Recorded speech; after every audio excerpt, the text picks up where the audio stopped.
Buenas noches, chicos, ¿cómo están? Bien, ¿y usted, profe? Qué bueno, qué bueno. Bien, bien, gracias. Buenas noches, bien, profe, gracias a Dios. ¿Y usted? Qué bueno, qué Buenas bueno. Bien, noches. gracias a Dios aquí, mira, corriendo, como siempre. Bueno, chicos, sin más, vamos a iniciar la clase, que todavía tenemos unos temas por ver antes de su examen. Y y bueno, ya que se vayan conectando sus compañeros. Que vale, pues entonces nos quedamos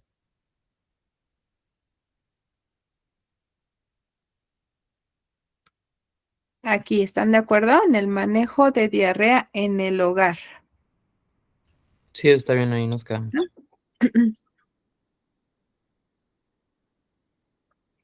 Entonces, básicamente,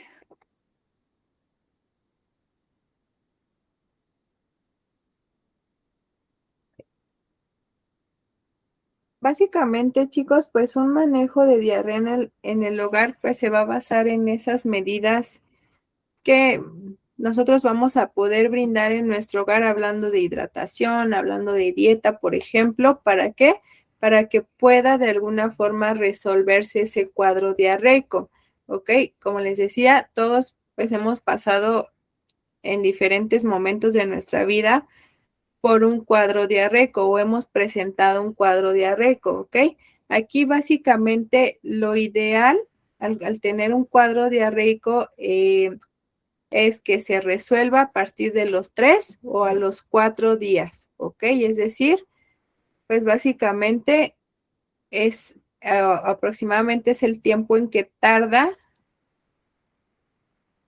en permítanme tantito, ¿eh?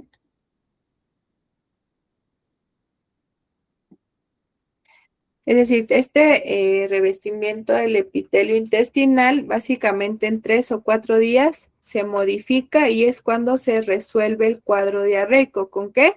Con una hidratación adecuada, con una dieta adecuada, ¿vale? Entonces, principalmente, pues básicamente es la hidratación. Sin embargo, estos casos leves de cuadros diarreicos sí pueden abordarse con manejo en el hogar y pero cuando tenemos estos cuadros en los que empiezan a presentarse síntomas, ahorita vamos a ver los criterios de severidad. Sin embargo, cuando comenzamos a presentar síntomas de deshidratación o que estos cuadros diarreicos puedan presentarse en grupos vulnerables, hablando de niños y hablando de adultos mayores, entonces sí hay que tener especial cuidado y sí o sí llevarlos al médico, ¿ok? Es decir, que el médico pueda establecer un tratamiento. Entonces vamos a ver un poquito de la clasificación de las diarreas, ¿ok? Las diarreas básicamente se clasifican por su tiempo de duración, por las características clínicas que nos puedan brindar y también por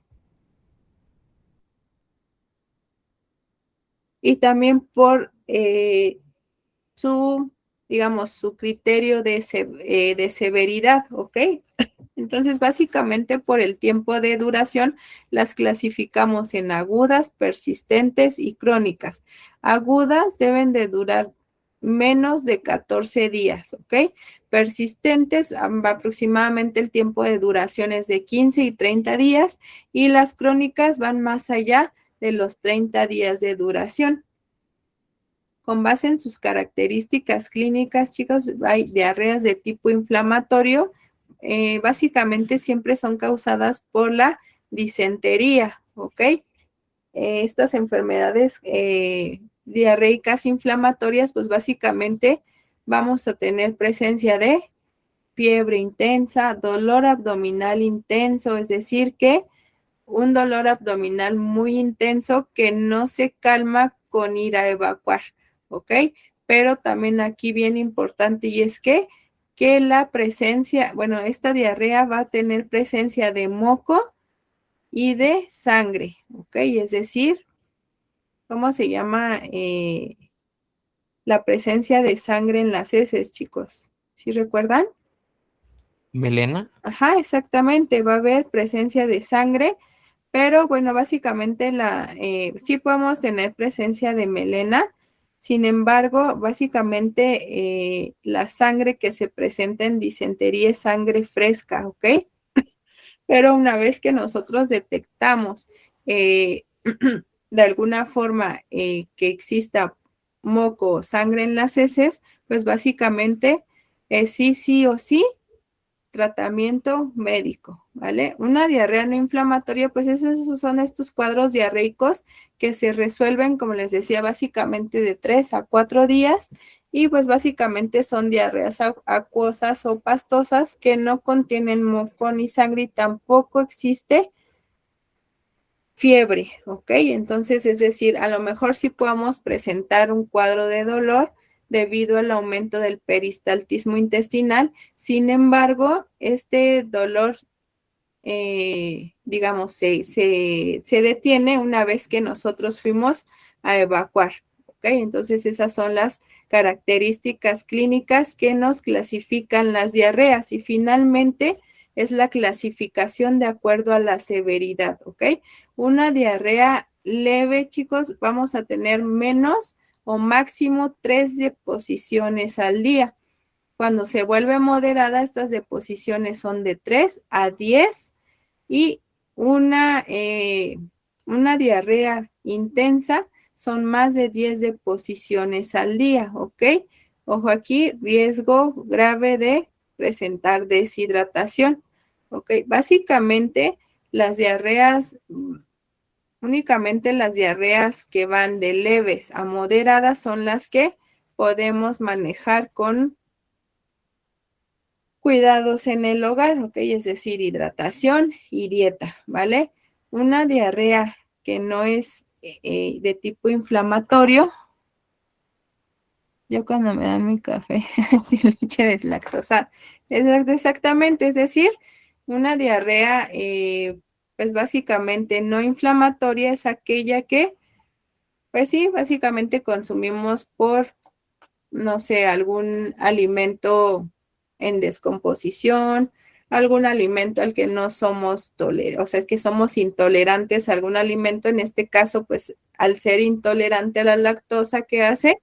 Pues provocarte cuadros diarreicos, ¿vale? Pero no precisamente por una infección, sino básicamente por la intolerancia que se tiene ante ese alimento. Y es una diarrea que pues obviamente se resuelve rápidamente, es decir, tú dejas de consumir el alimento y pues básicamente se va a resolver de forma rápida. ¿Ok? Entonces, básicamente, permítanme tantito.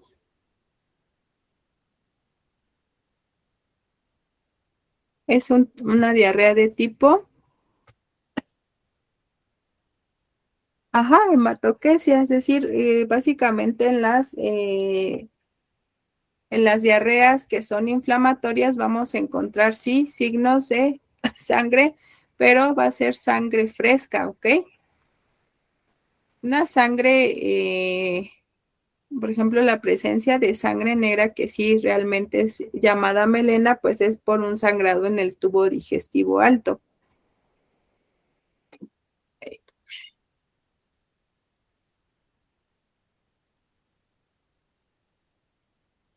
¿Ok? Entonces quedamos que el tratamiento casero, pues básicamente va a ser en diarreas no inflamatorias que sean de tipo agudo y que sean con menos de 3, máximo 3 deposiciones al día. Y pues finalmente, si tenemos la presencia de algún signo o a un síntoma que nos refiere a algún criterio de severidad, pues inmediatamente debe ser evaluada por un médico para brindarle el tratamiento adecuado. ¿Ok? Tenemos criterios o signos y síntomas que indican severidad, ¿ok? En estos cuadros diarreicos y básicamente, chicos, pues se engloban en que van a ser diarreas, ¿qué? Diarreas moderadas o severas, es decir, diarreas que tengan a partir de 3 deposiciones al día y 10, máximo 10 o hasta más deposiciones al día. Ese es un criterio de severidad, ¿ok? Pero además, si existen de 3 a 10 o más deposiciones al día y si ya el paciente o la persona empieza a presentar, ¿qué?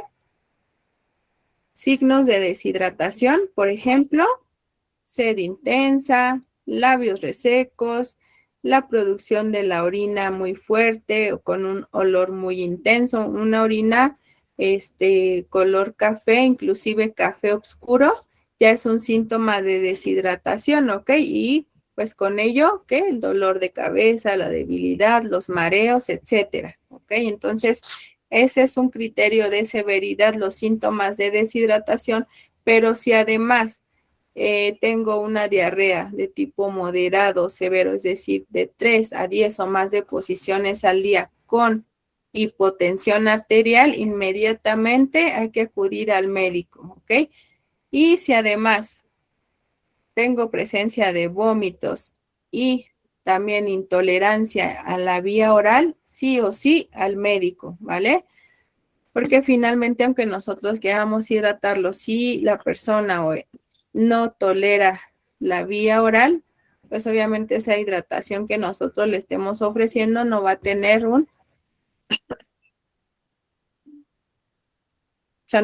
realmente no va a tener opción a hidratarlo porque pues realmente todos los líquidos que toma los está regresando a través del vómito, ¿ok? Entonces, finalmente, ¿qué son? Síntomas de deshidratación, hipotensión arterial, intolerancia a la vía oral, ¿ok? Aunado a esto, sí o sí, si son pacientes que presentan cuadros diarreicos, niños o adultos mayores, inmediatamente es que acudir al médico, ¿ok? Es decir, cualquier criterio de severidad que nos indique deshidratación, intolerancia a la vía oral, hipotensión arterial o si son pacientes niños o adultos mayores, sí o sí, chicos, al médico, ¿ok? Es decir, no son cuadros diarreicos que podamos manejar en el hogar, sino que ya deben de tener un tratamiento médico adecuado. Permítanme tantito, déjenme aceptar a uno de sus compañeros.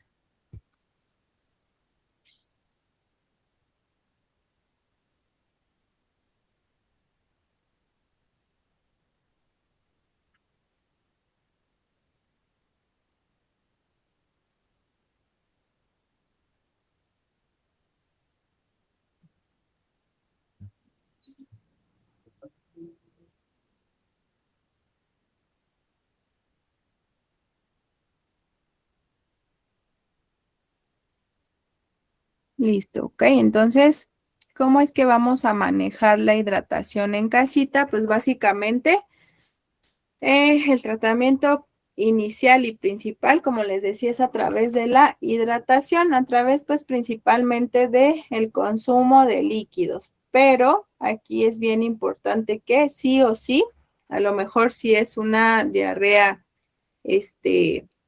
leve con, no sé, una o dos deposiciones al día, pues sí podemos hacer un manejo con líquidos, ¿ok? Líquidos generales. Sin embargo, si estas deposiciones van de 3 a más al día y si, por ejemplo, ya pasaron 2, 3 días, mejor dicho, si pasa el primer día y sigo con las deposiciones, sí o sí hay que hidratarnos mediante electrolitos orales principalmente, ¿ok? Y pues básicamente el más conocido, ¿cuál es?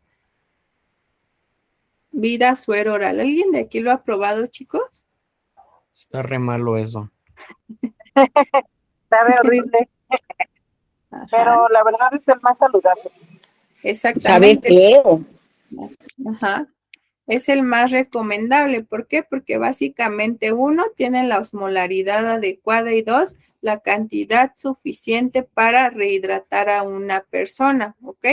Sí sabe a sal, pero no sé, la verdad es que tiene un sabor característico que de verdad no logro describirlo, pero que todavía lo hace un sabor todavía más desagradable. Sabe mucho como a, como no sé, yo le encuentro sabor tipo como a yodo, así como a, no sé, como cuando va uno al mar y tragas agua del mar, así siento que sabe. Ajá, sí, sí, como tiene un sabor característico.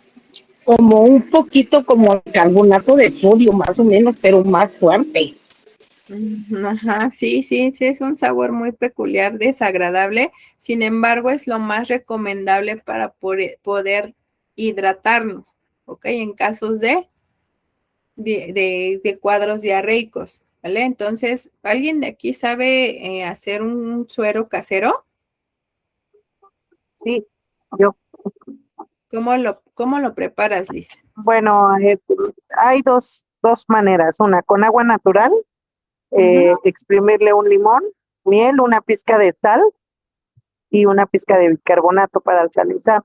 ujú, Esa es una. Otra, bueno, el agua mineral, igual con una pizca de sal y bicarbonato, pero una pizquita, pero bueno, me funciona más el agua natural que el agua mineral.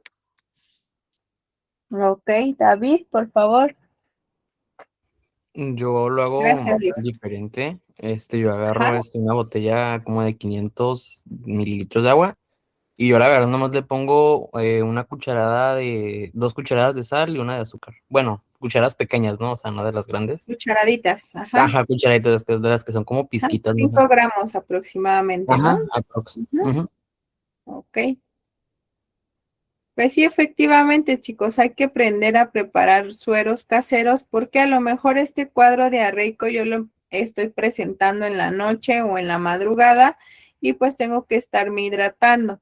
Entonces, finalmente sí, o sea, lo más recomendable es que sí sea en agua mineral, pero como les decía, a lo mejor estamos, no sé, en la noche o altas horas de la madrugada y no encontramos alguna tienda abierta. Entonces sí podamos utilizar bien agua natural, ¿ok? Es decir, en 1 litro de agua natural voy a exprimir un limón, de 1 a 2 limones, voy a agregar miel o azúcar estándar simplemente, una cucharada y sí voy a agregar la punta de una cucharadita de sal y de bicarbonato, ¿ok? Y de esa forma tenemos un suero casero que puede hidratarnos perfectamente en lo que no sea lo mejor o se resuelve el cuadro diarreico o acudimos al médico a que nos brinde un tratamiento adecuado.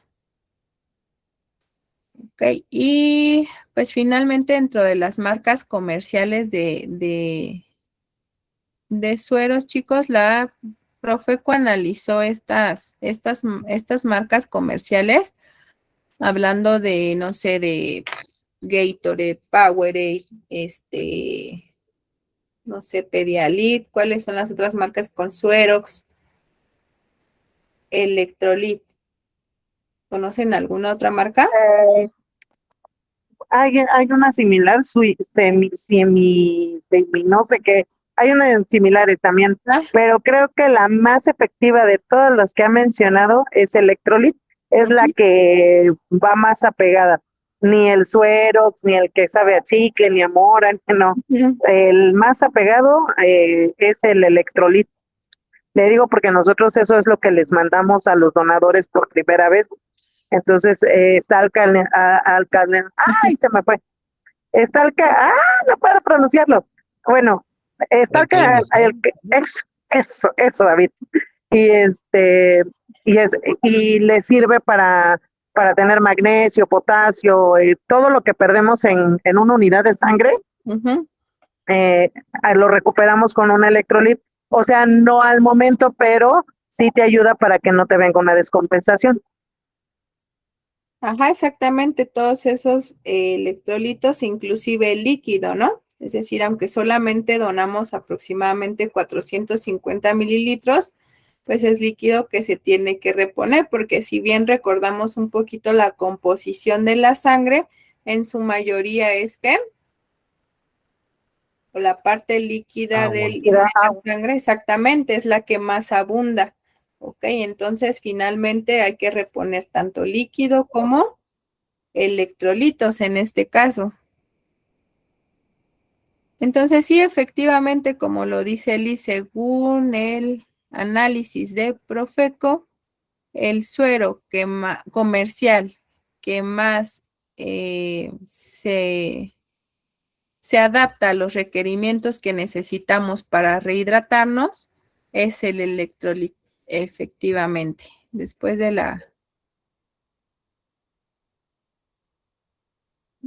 dice David, después de que lo funaron feo, pues sí, sigue siendo la mejor opción a nivel comercial, pero sí o sí, de primera instancia es que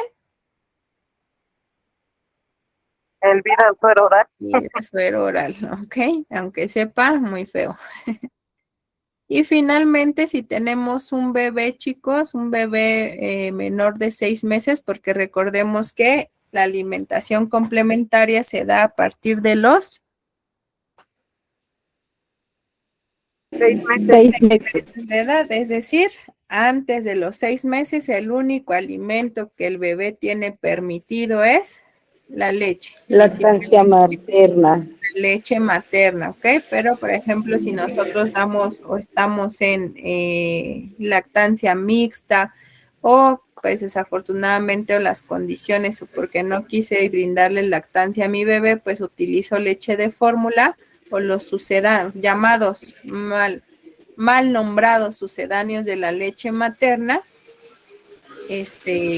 Finalmente, sí o sí, si tenemos un bebé menor de 6 meses, la única forma de hidratarlo es a través de la lactancia, de la leche materna, ¿ok? Finalmente, ¿a qué? A libre demanda, es decir, aumentar la frecuencia en las tomas para mantenerlo hidratado, porque si recordamos la leche materna, pues realmente ya trae todo lo que necesitamos, ¿ok? Es decir, el nivel adecuado de electrolitos, inmunoglobulinas, grasas, carbohidratos, líquido, ¿ok? Entonces, finalmente es un alimento muy completo que podamos brindarle a nuestros bebés. Entonces, la hidratación se da mediante líquidos generales, principalmente a través de electrolitos orales y la lactancia en el caso de los pequeñitos menores de 6 meses, ¿ok? ¿Dudas? Ninguna. Ok, ayer hablábamos un poquito de la dieta, Ninguna. ¿verdad?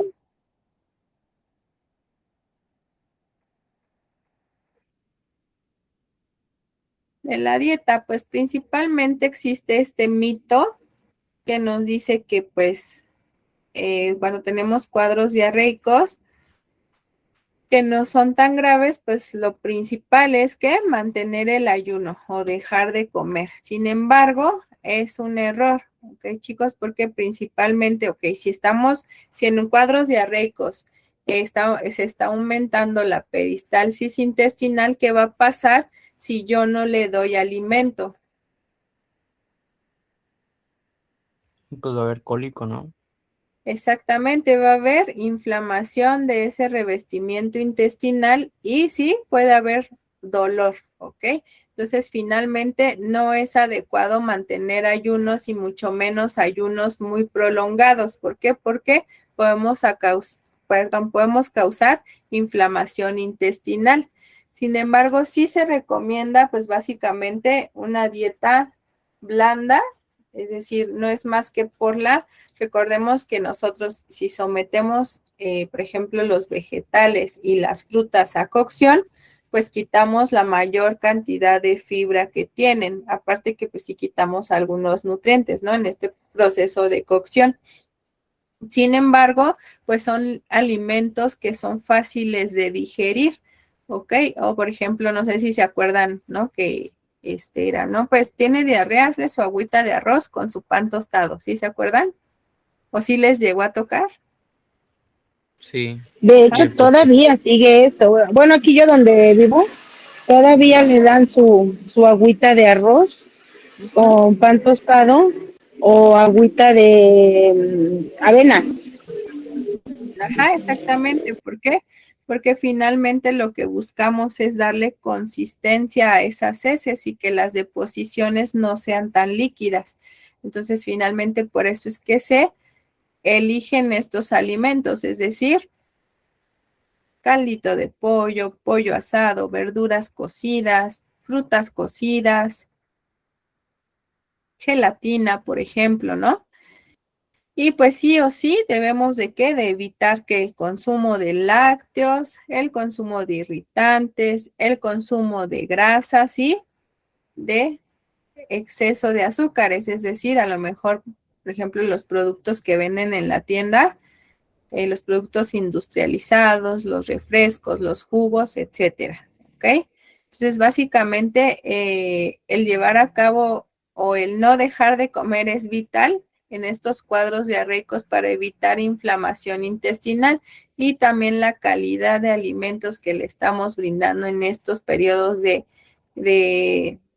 en estos periodos diarreicos, pues es importante, ¿ok?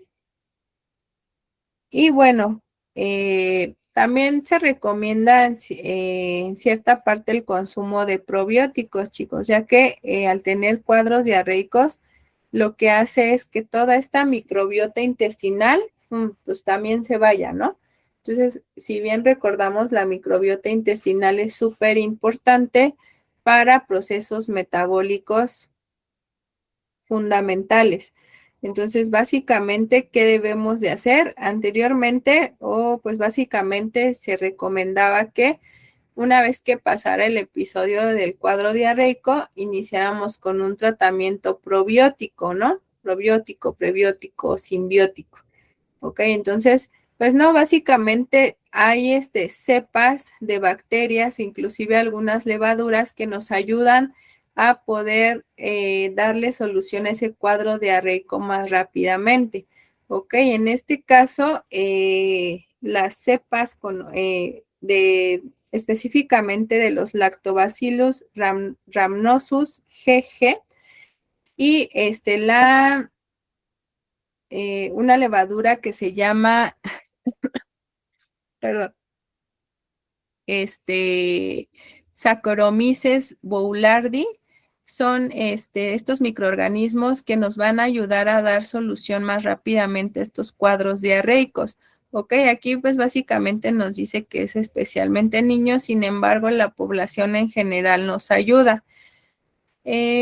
Básicamente si es importante que a lo mejor si es una diarreica no inflamatoria que tiene solución a los 3 o 4 días, sí podemos ayudarle con estos suplementos de probióticos para que pueda resolverse más rápidamente. Sin embargo, si nosotros ya necesitamos un tratamiento o esa infección o ese cuadro diarreico, perdón, es causado por una infección gastrointestinal en la que necesitamos tratamiento con antibióticos, es bien importante respetar esta regla, ¿ok?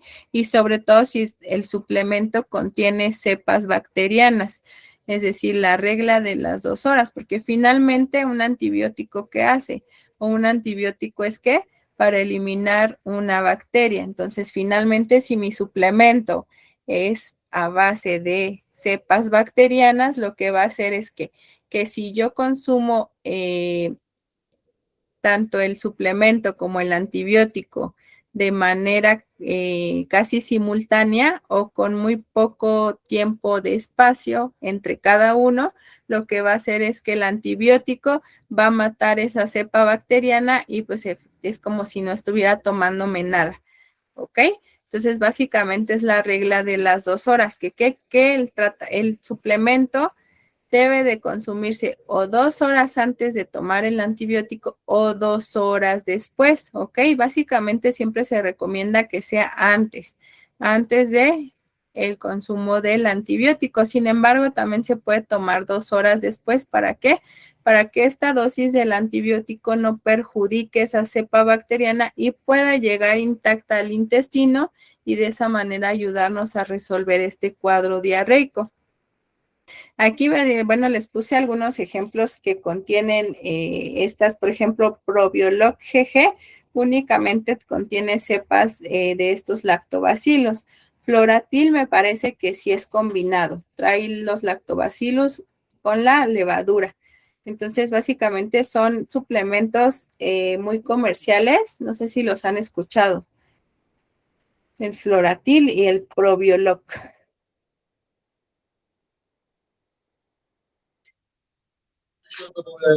Sí, en lo general yo receto Floratil y lo receto infantil porque tiene esta bacteria bular y funciona para los adultos, entonces yo siempre receto a niños y adultos Floratil de 250 gramos, 6 sobres. Ok, gracias, doctor. Entonces sí, efectivamente, o sea, son suplementos que nos ayudan bien a resolver estos cuadros diarreicos y pues posterior a estos cuadros sí o sí hay que restablecer esa microbiota intestinal, ¿ok?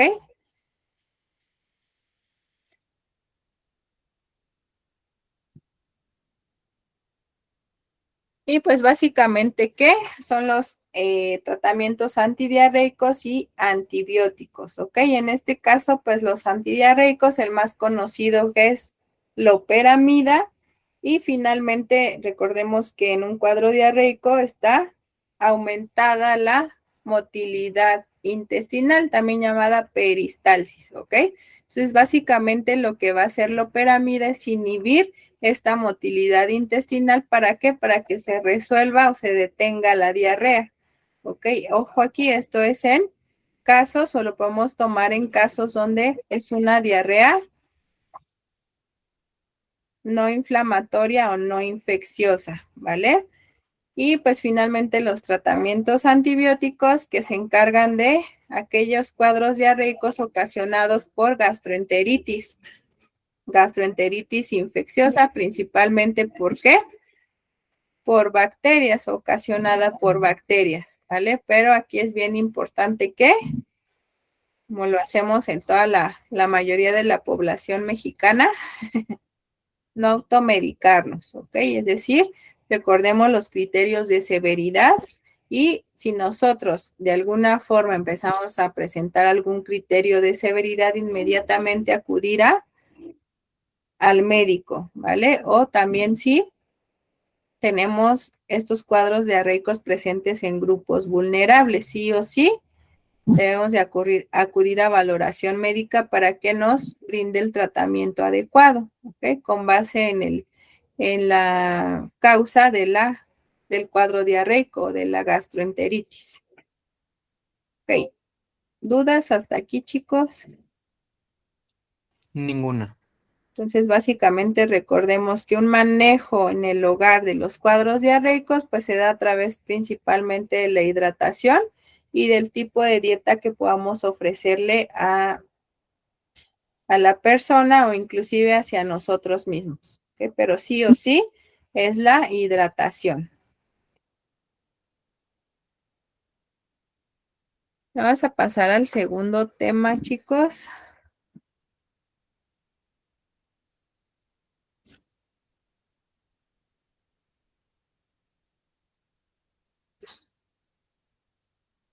Profe, una pregunta.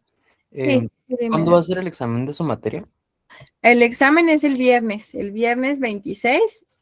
Ajá. Hablaba yo con el coordinador Néstor en la mañana y pues básicamente el día viernes ya no se les daría clase, chicos, es decir, quedaría ese viernes para que realicen su examen. Se les estaría enviando el link del examen por la mañana y ustedes tendrían pues prácticamente todo el día. O estoy pensando que se les brinden 24 horas para poder realizar el examen y una vez que realicen el examen y me entreguen su proyecto terminado, entonces sí, hago la evaluación y a más tardar el día lunes al mediodía ya tendrían su evaluación de la materia. ¿Ok? Aquí también habíamos hablado de una guía. Puedo enviar, bueno, conforme vayamos avanzando en los temas, chicos, sin embargo, a lo mejor podemos dejar el día miércoles para poder estar resolviendo la guía dentro del horario de clase o se las mando, como ustedes me digan.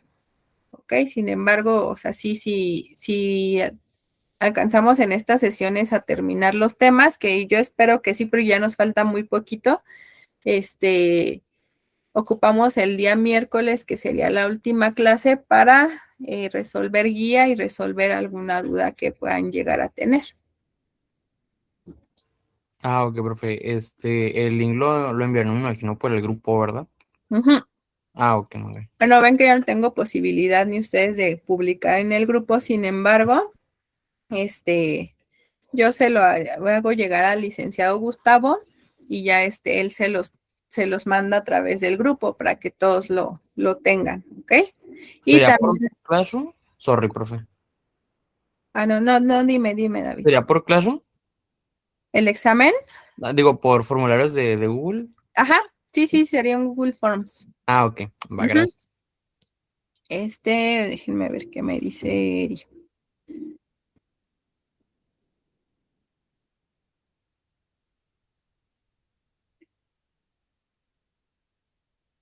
Va a mandar guía para el examen, sí.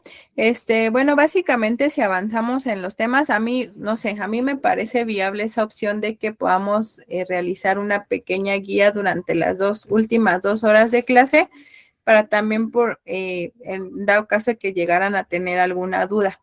Es decir, resolverla en ese momento. ¿Para qué? Para que ya estén listos para su examen el día viernes.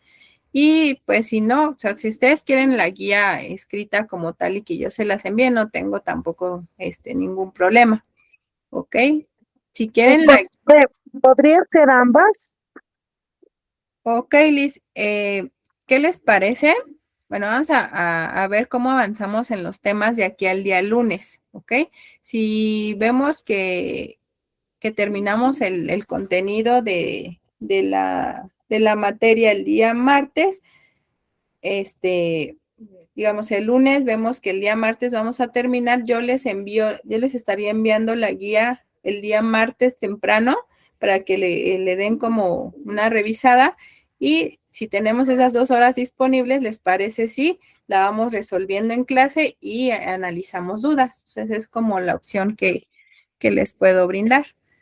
Pero sí se las puedo enviar también escrita.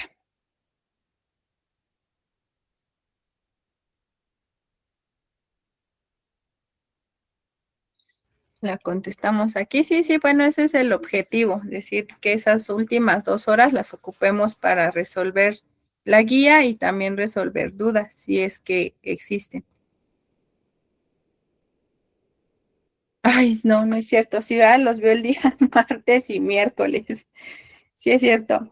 Vamos a ver cómo vamos en contenidos el día, ya no sé ni en qué día vivo, Viernes. perdón. Sería viernes porque mañana no tenemos Ajá, clases, o sea, el viernes. día viernes, vamos a ver cómo avanzamos en los contenidos. Y entonces, sí, efectivamente, yo les mando su guía escrita el día martes, independientemente cómo vayamos en los contenidos, y vemos si el día miércoles damos, no sé, a lo mejor un tiempo para resolver la guía o resolver dudas que tengan. ¿Ok? Pero sí, perdón, ya no sé ni en qué día vivo. Ok, ¿alguna otra duda, chicos? De mi parte, ninguna. No, maestra, ninguna. Sí estaría bien que nos mande ambas, ¿eh? La guía y ya con eso ya igual le damos otro repasito.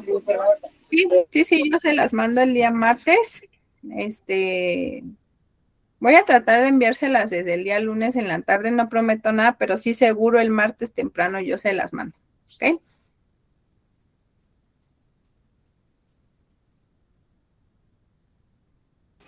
Perdón, le puché la que no era, pero ya entré otra vez. Me decían que no habían escuchado la indicación o algo así. No, comentaba la compañera que se había salido, pero que ya entró otra vez. Ah, ok. Sí, no hay Ajá. ningún problema. Listo. Entonces ahora vamos a tratamiento antiparasitario familiar. ¿Ok?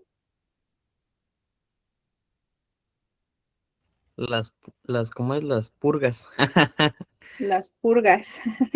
Pues sí, efectivamente hay antiparasitarios que son naturales y que pues todavía aún se utilizan más en las comunidades rurales, ¿no? Y donde desafortunadamente pues tenemos mayores factores de riesgo para obtener alguna enfermedad causada por algún parásito. Ok, entonces pues básicamente, pues sí, o sea, dentro de la salud comunitaria, pues básicamente recordemos que determinamos factores de riesgo y damos prioridad a cada uno de ellos, ¿no? Según la magnitud, según la vulnerabilidad, etcétera. Sin embargo, el tratamiento antiparasitario también es importante, chicos. Ojo aquí, siempre y cuando tengamos factores de riesgo. Anteriormente, bueno, no sé, ustedes díganme cada cuánto tenemos que desparasitarnos. Mínimo 2 veces al año, ¿no? Ajá. ¿Alguien más?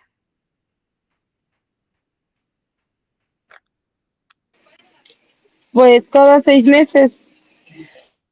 Es decir, anteriormente, chicos, y como medida preventiva, se determinaba esto, que cada 6 meses debíamos de desparasitarnos, ¿ok? Permítanme, déjenme aceptar a uno de sus compañeros y continuamos.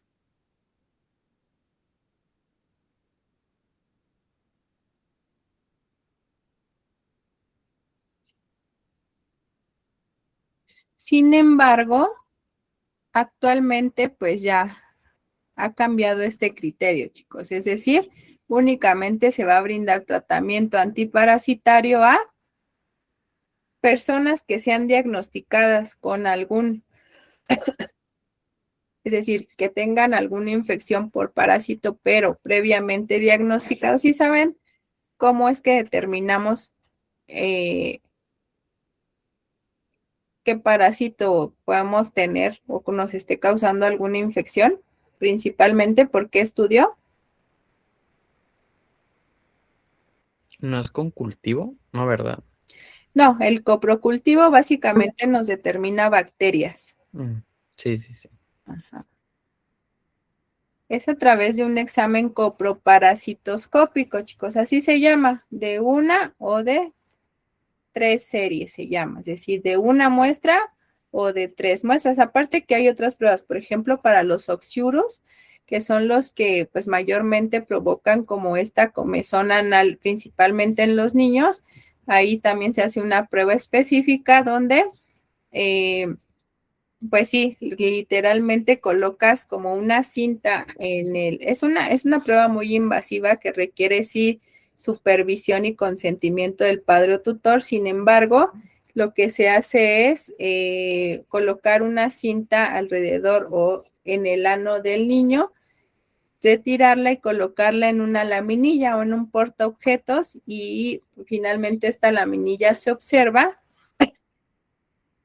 en fresco, así se llama, y se le hace una tinción específica y podemos observar estos huevecillos que son los que provocan la comezón anal en los niños por este parásito y de esa forma se diagnostica. Sin embargo, mayormente es a través de un examen coproparasitoscópico y puede ser de una muestra o de 3 muestras. No te preocupes, Ale. Bienvenida. Y pues finalmente, lo que se hace es procesarla en el laboratorio. Llegan estas muestras, se le da la indicación, por ejemplo, si es en serie de 3 al paciente que 1, o te lleve su muestra diariamente al laboratorio, o 2, una vez que recolectó su muestra en un frasquito, no necesariamente tiene que ser estéril, no lo amerita, sin embargo, pues si es en un frasquito de estos de análisis clínicos, una muestra de heces del tamaño de una nuez. ¿Ok? Entonces se le dice que si es en serie de 3, pueda, no sé, meterla en una bolsita y colocarla principalmente en la puerta donde no tenga alimentos aledaños del refrigerador y una vez que junte sus 3 muestras se llevan al laboratorio y se analizan. Y lo que hacemos en laboratorio, chicos, pues básicamente es juntar estas 3 muestras y procesarlas, es decir, literalmente le ponemos solución salina, empezamos a batirlas Ajá, exactamente, te llevan muestras muy, muy, muy grandes. Entonces sí, se les hace hincapié que solamente debe ser como del tamaño de una nuez. Sin embargo, o sea, lo que te lleven, pues lo tienes que procesar. Entonces se pone solución salina en el frasquito y se empieza a batir, literalmente a batir, a batir. ¿Y qué creen que, por ejemplo, yo sí en 2 ocasiones encontré pues varios hallazgos en coproparasitoscópicos. Uno de ellos es que literalmente cuando yo empecé a batir la muestra salieron los Ascaris lumbricoides, es decir, estas lombricitas. Entonces, obviamente, pues ahí ya tienes tu diagnóstico. Y otro, desafortunadamente, encontré, ¿qué creen? Espermatozoides en una muestra de un niño de 3 años. Iba a entrar al preescolar. Espermatozoides dijo, Sí, espermatozoides. pero, o sea, ¿Cómo Pero, sobrevivieron? No lo sé. pero es por abuso infantil. ¿Mandé? ajá, es lo que, por Eso es por abuso, abuso infantil. Ujú. ajá, porque pues cómo pudieron haber llegado ahí. Ajá, fue un caso de abuso infantil. Bueno, ese hallazgo, yo procesé la muestra, yo la observé y finalmente avisé a mi supervisora y la supervisora pues avisó como bueno, avisé a la encargada del laboratorio y la encargada del laboratorio avisó a la directora del laboratorio, en un laboratorio particular. Trabajábamos en unas farmacias llamadas Doctor Descuento. No sé si por aquí alguien del Estado de México, Ciudad de México las ubica hace muchos años. Estoy hablando de fue como por el 2010, imagínense, es unos 16 años. Entonces, bueno, a mí me tocaba ir a 3 distintas farmacias distintas, ubicadas en el Estado de México y Estado y Ciudad de México. Y tomaba muestras, por ejemplo, en estas de Copro, o sea, se armaban como paquetes previos a la entrada a la escuela en los que te incluía biometría hemática, cultivo de exudado faríngeo, coproparasitoscópico, grupo sanguíneo por cierta cantidad. Entonces yo tomaba, recolectaba muestras y me trasladaba al laboratorio. Estaba en el centro de la Ciudad de México, en una calle aledaña al Zócalo de la Ciudad de México. Y ya llegaba, pues procesaba las muestras y ya, ¿no? Entonces ese día sí descubrí ese hallazgo, le avisé como a la encargada del laboratorio, ya le avisó a la directora del laboratorio y pues básicamente sí se dio parte de las autoridades correspondientes, pero la verdad ya no supimos en qué quedó el caso. Se guardó la muestra para obviamente pues tener la evidencia, pero ya no supimos en qué, o sea, sí trascendió el caso o pues se quedó desafortunadamente ahí, ¿no? Pero sí, o sea, cada cosa que ves en laboratorio que sí, o sea, sí te quedas así como. Pero pues básicamente, bueno, ya me salí como mucho de contexto, pero sí básicamente se diagnostica a través de un examen, Ah, sí, Ale.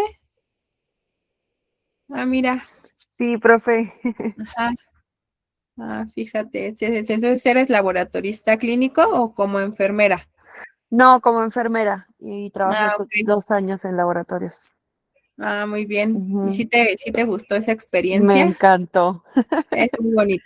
Sí, es bonita. Es muy bonita. Yo trabajé en laboratorio particular, les digo en este caso, pero también trabajé en un hospital. Estábamos, trabajé en laboratorio y en banco de sangre también. Entonces sí, me gustaba mucho, la verdad, muchísimo ese campo laboral. Este, Sin embargo, pues por motivos de la vida personales y todo, pues no pude seguir, pero sí es muy bonito el laboratorio clínico. Es decir, aunque, como les dije a ustedes, ¿no? Ustedes son el primer contacto con el paciente. Nosotros a lo mejor estamos como Sí tenemos contacto con el paciente mediante la toma de muestras, sin embargo, únicamente nos dedicamos como al procesamiento de esas muestras, ¿no? A entregar resultados, sí, pero finalmente, toda área, ¿no? Dentro de la salud es importante, es decir, es fundamental una con otra, una con otra, una con otra, ¿no? Inclusive hablábamos, no sé si lo hablaba con ustedes, pero inclusive hasta el personal de limpieza, ¿no? Es fundamental para que se dé un servicio adecuado de salud, con calidad y calidez, ¿ok? Entonces, pues sí, básicamente, bueno, retomando el tema ay, perdone, creo que sí se escucha como el señor de los elotes, ¿sí se escucha? Sí, ya se me antojó uno. Sí, Ya salieron de decir, invita a los elotes, profa. los elotes, ¿cuántos somos? Ay, no, como Sí, 40 y algo, ¿no? Y Ah, no, siempre se bueno, les hoy somos 19. Ajá, y siempre se les ocurre cuando estoy dando clase, pero una disculpa de antemano. Voy a Pero tener pues sí, que romper la dieta por básicamente tu es culpa del elotero. del elotero, ajá. Entonces, básicamente este tratamiento antiparasitario, actualmente ya cambiaron las medidas de ese tratamiento y únicamente se brinda, es decir, nos dice que uno, se brinda tratamiento antiparasitario cuando se estableció un diagnóstico de una infección causada por un parásito y dos, cuando tenemos factores de riesgo importantes, ¿ok? Es decir, por ejemplo, los grupos vulnerables más susceptibles en este caso, chicos, son los niños. ¿Por qué?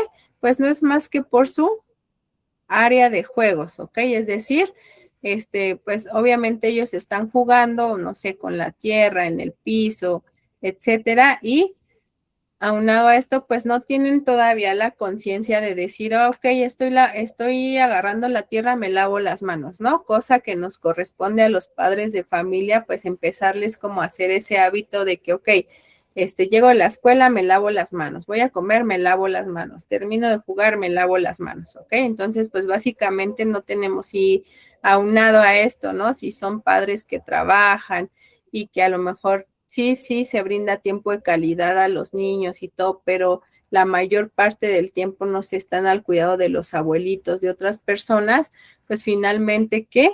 Esto hace un riesgo mayor, ¿ok? Entonces, finalmente es que en niños y nos dice que los factores de riesgo, cuando están presentes los factores de riesgo, ¿ok? Es indicado desparasitar, ya no cada 6 meses, sino, recuerden que era ¿qué? Ante el establecimiento del diagnóstico, la presencia de síntomas y el establecimiento del diagnóstico, ¿ok? Es decir, si yo tengo dolor abdominal frecuente, si en el caso de los niños hay picazón anal, si hay pérdida de peso sin causa aparente, si hay cuadros persistentes de diarrea o si tengo fatiga inexplicable, entonces sí, son síntomas que nos indican la probable presencia de una infección causada por parásitos. Se diagnostica o se establece el diagnóstico mediante un coproparasitoscópico. Y finalmente, ¿qué? Los factores de riesgo, es decir, niños que están en contacto frecuente con la tierra, donde a lo mejor hay mascotas presentes, a lo mejor la mayoría de los que tenemos mascotas, pues sí tenemos la conciencia de bañarlos, desparasitarlos, etcétera. Perdón, sin embargo, pues también hay muchas personas que no lo hacen, ¿no? Y aún están conviviendo con los niños, ¿no? O ya vamos en la calle y los pequeños, hay un perrito, un gatito, ¿no? Entonces ya van como a agarrarlos. Entonces son factores de riesgo que nos determinan a qué, a poder adquirir una enfermedad de tipo parasitario. Y sí o sí se establecen, según la Organización Mundial de la Salud y la Organización Panamericana de la Salud, nos dice que sí se establecen campañas masivas de desparasitación en comunidades que lo requieran, es decir, comunidades marginadas, ¿ok? Es decir, a lo mejor comunidades, a lo mejor no podemos decir exclusivamente las comunidades rurales, ¿no? También hay comunidades dentro del sector urbano que tienen estos riesgos, ¿ok? Entonces, pues básicamente es comunidades que tienen un saneamiento, deficiente. Permítanme un segundo.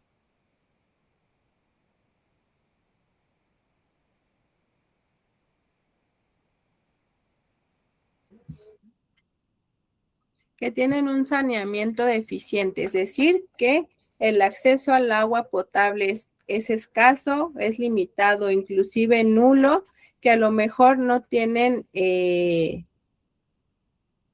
acceso a drenaje y aún siguen utilizando las fosas sépticas o inclusive defecando al aire libre, son fuentes importantes de riesgo para infecciones parasitarias, ¿ok? Y que, por ejemplo, sean zonas de alta prevalencia de geohelmintos, es decir, estos parásitos que su hábitat natural es la tierra, ¿no? O inclusive, y actualmente, perdón, mucho se ha dicho que parte de la agricultura, su método de riego es con aguas negras, ¿no? Debido a esta accesibilidad al agua, accesibilidad limitada al agua potable, ¿no? Entonces, finalmente, son riesgos que implican que podamos obtener una enfermedad de tipo parasitario, ¿ok? Por ejemplo, no sé si alguien ha visto un video en las redes que circula mucho de es un chico que, visualiza a través de su microscopio ciertos alimentos y visualiza una fresa en el microscopio. No sé ¿No si es lo Rafa han visto. Carvajal? Sí, Rafa Carvajal también habla mucho acerca de estos procesos microbiológicos y esto, pero no es otro chico. Ah, ok. Ajá. Ah, Abril dice que sí. Y entonces, pues básicamente sí, y de verdad no es mentira que dicen que la fresa viene muy contaminada. Y sí, efectivamente, él lo comprobó y nos lo enseñó a través de un microscopio.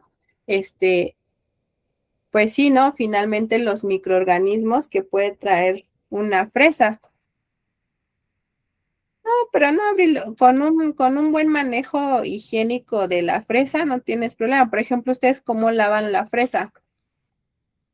Yo con yodo, con las gotitas, ¿no? Esas de las que venden en el súper. Y cuando no Ok. tengo de esas, le pongo vinagre.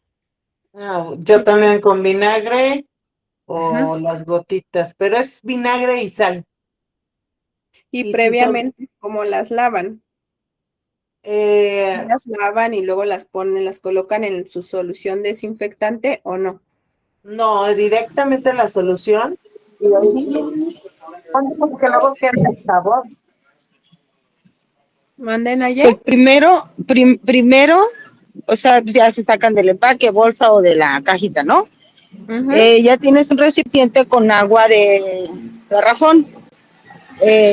Yo le hago así, no sé, o a lo mejor soy muy exagerada. ujú. Le pongo las gotitas desinfectantes y les doy su enjuagadita, tiro esa agua y vuelvo a hacer lo mismo y ya la dejo unos 10 o 15 minutos con agua limpia y con más gotitas desinfectantes. Ya la dejo unos 10 15 minutos, ahora sí, vacío otra vez el agua y la dejo escurrir y les vuelvo a echar agua completamente ya directa, en un vaso de agua con gotitas desinfectantes, pues ya se las echo directo así en el escurridor y ya, no sé si esté bien, esté mal, me falte o exagero. Ok, ¿le quitan el tallo o la famosa coronita o no se lo quitan? Sí, se le tiene que quitar la colita, pues se les quita. Ujú. No se Ajá. les quita, chicos. ¿Por qué? Porque una vez que tú se lo quitas previo a lavado y desinfectado, corres el riesgo porque obviamente queda expuesta el área interna de la fresa, corres el riesgo de contaminarla más. Entonces, no, Por la parte de adentro.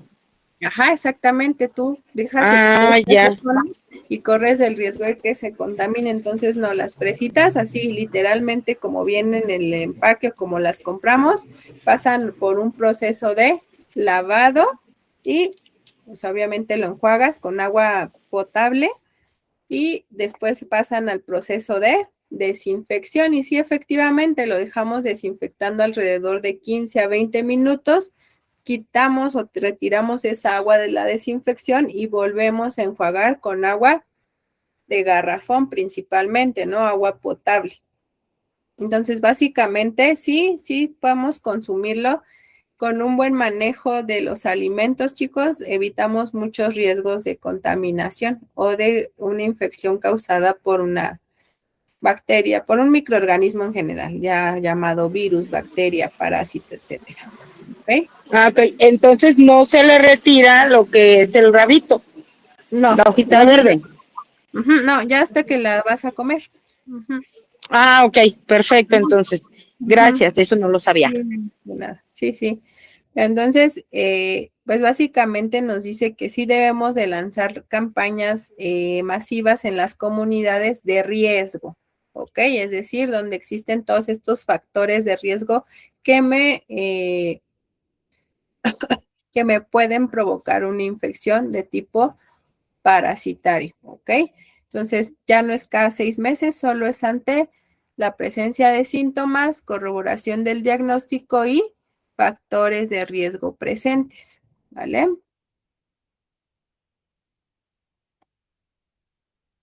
Y pues básicamente esto es de lo que hablábamos, es decir, el de los niños, ¿por qué? No es más que por las actividades que realizan y su entorno de juegos, ¿ok? La presencia de mascotas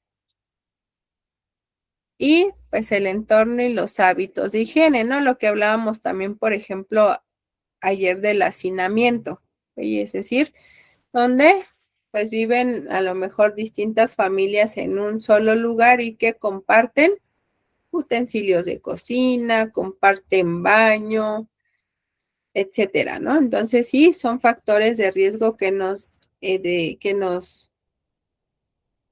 hacen más susceptibles o más vulnerables a adquirir una infección por parásitos. Ok, entonces pues básicamente cómo elijo el adecuado desparasitante es, pues básicamente aquí hablamos mucho respecto a la vía oral, ¿no? Es decir, por ejemplo, los niños pues no están aptos para tomar un desparasitante a lo mejor con tableta, ¿no? ¿Por qué? Porque corren el riesgo de asfixia. Entonces, finalmente, por eso existen los jarabes que pues actualmente la industria farmacéutica ha hecho de sabores agradables para que sea más fácil ingerirlos por los niños, ¿ok? Y pues finalmente en adultos, ¿qué son? Pues básicamente pues sí son tabletas, ¿ok? Tabletas de amplio espectro, ¿para qué? Para poder eliminar estos parásitos, ¿ok? Y lo que hablábamos, los desparasitantes naturales, ¿ok?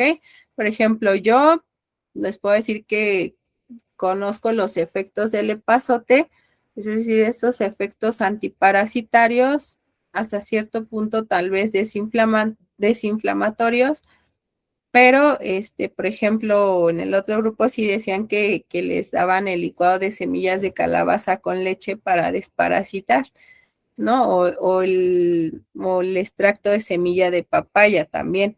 Entonces, básicamente, ¿ustedes conocen algún otro método natural que hayan aplicado, no sé, en su familia para poder desparasitarse?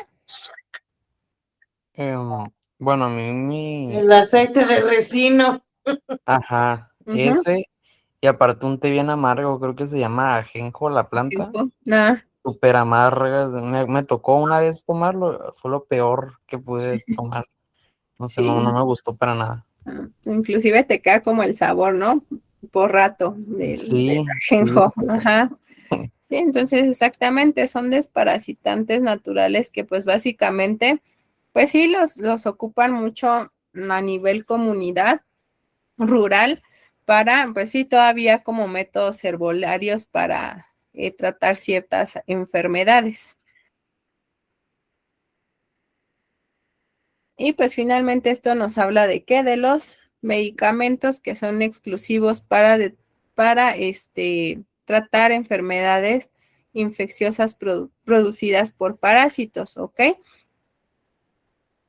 Hay dos diferentes grupos de parásitos, chicos, es decir, los protozoos y los helmintos, ¿ok? Sí, son frecuentes en todo el mundo. Desafortunadamente no hay como una edad exclusiva en la que puedan adquirirse. Sin embargo, como decíamos, los niños tienen un mayor riesgo y no es más que por los hábitos que tienen de juego y pues también la poca conciencia que tienen de poder enfermarse, ¿no? Entonces, básicamente los protozoarios aquí incluye las amibas y también aquellos parásitos que cuentan con cilios o cuentan con flagelos, ¿ok? Por ejemplo, ¿qué parásitos conocen que tienen, aparte de las amibas, muy conocidas, ¿conocen algún parásito que tenga cilios o flagelos?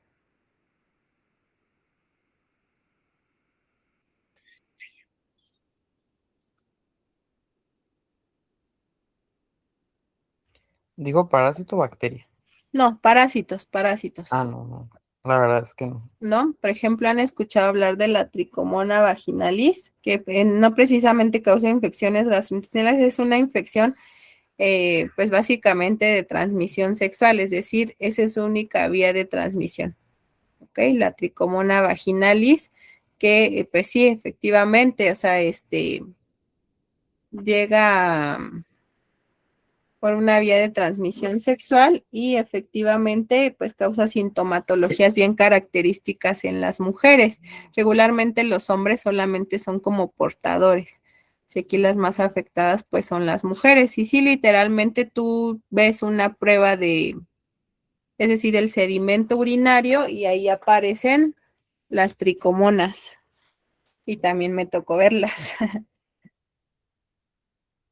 Y por ejemplo, tenemos una bacteria que se llama Yardia lamblia, que esta sí nos provoca sintomatología gastrointestinal y literalmente su forma, de igual la tricomona, son como hojitas invertidas, chicos, es decir, así. Y por ejemplo, la Yardia se le ven así como ojitos, literalmente, y su flagelito. Entonces sí se ve ante el microscopio se ve bonita, pero pues sí causa enfermedades importantes gastrointestinales, ¿ok? Y los helmintos, pues básicamente son pues sí, los ascaris lumbricoides, las tenias, por ejemplo, no sé si alguna vez han visto alguna imagen de las tenias, por ejemplo, la tenia saginata, la tenia solium, o la famosa solitaria. No sé si les ha salido alguna imagen en redes sociales o así, pero finalmente la tenia, pues sí, literalmente, pues es dice Alexa que sí. Entonces, ¿cómo son las tenias, Ale?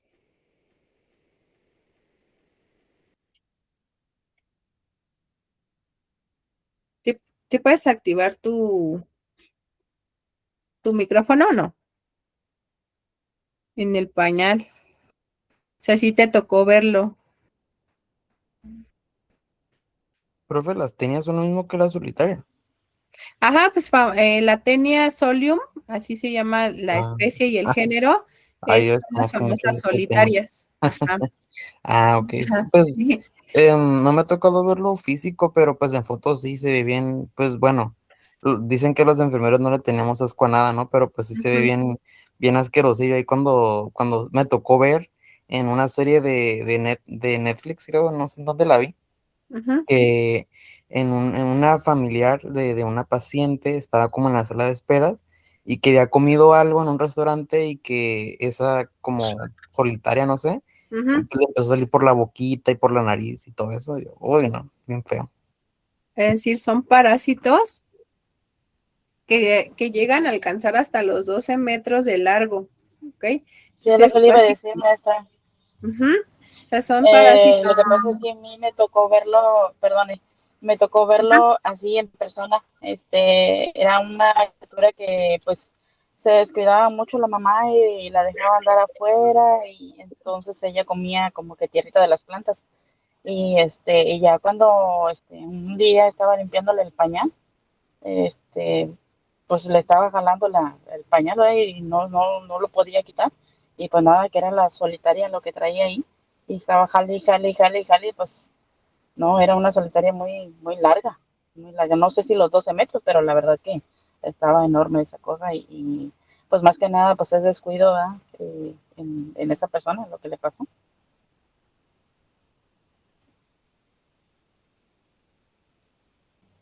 No se le escucha, maestro.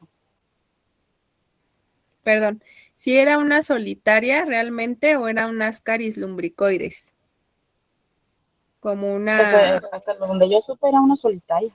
solitaria, ok. Entonces sí, efectivamente, chicos, las solitarias, pues sí, se ven muy, muy, muy feas, muy grotescas. ¿Por qué? Porque en su cabeza literalmente tienen como dos colmillitos, así. Esos colmillos los adhieren a la pared intestinal.